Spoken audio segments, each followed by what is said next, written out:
Castle. Castle does. I'm a Katie Bella. Alright, let's get started.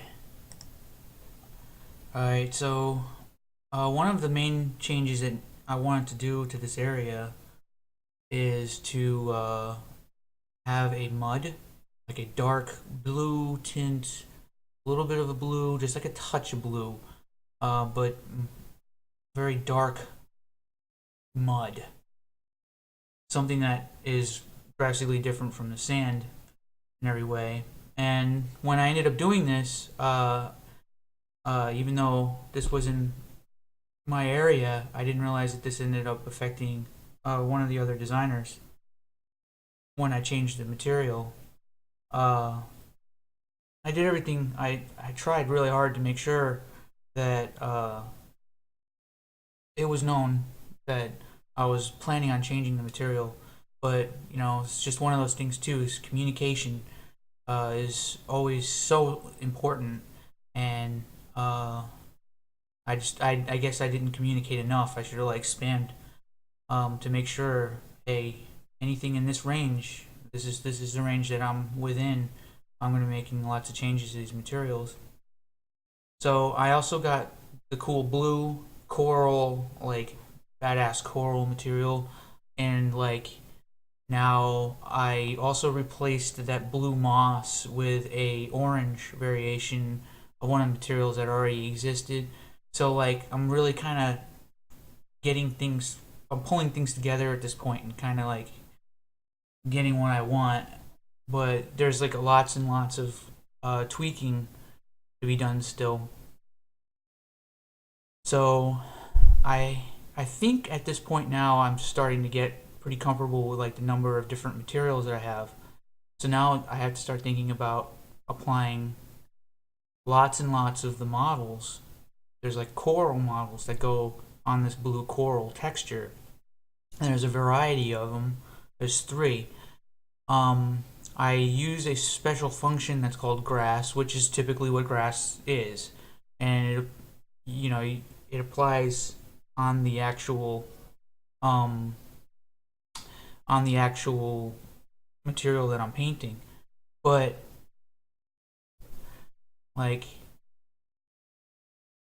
it's really kind of weird.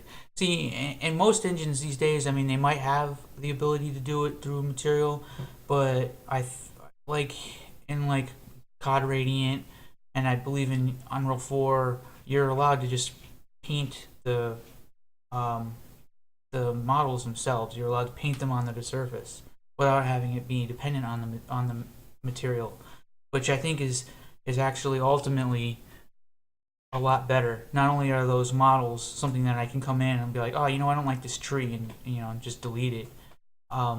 This method causes me to have to do all kinds of other weird things because there's 3 different variations of these models.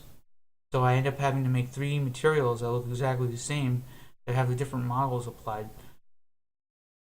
In some ways, this tech is extremely good.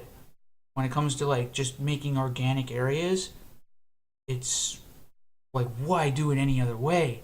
Don't even use standard terrain anymore. Just fucking slap down a voxelland style system. But the materials are almost going back to the early 2000s. We probably still had better tools than this when it comes to materials. Well, I don't know. It's a difficult thing. So I'm showing this off, and I'm making progress on this front, and it's okay, really bring the blue in, put it in more areas. Pretty much go further with what I've already got. So things are going well. I didn't have too many issues getting the materials functional. Adding new materials is pretty easy. Now I know how to make new materials anytime I want. Unity isn't so complicated on that front. It could be a heck of a lot more complicated. For example, Unreal UE3 or UE4 building a material can be quite a process. One that fully uses their engine anyway. So I'm kind of floating around like, all right, be happy with this. So now I have to get more blue everywhere and start thinking about the caves and start getting additional like planning for the other areas that I'm going to be working on, because this is just one giant chunk of an area. All right, thank you.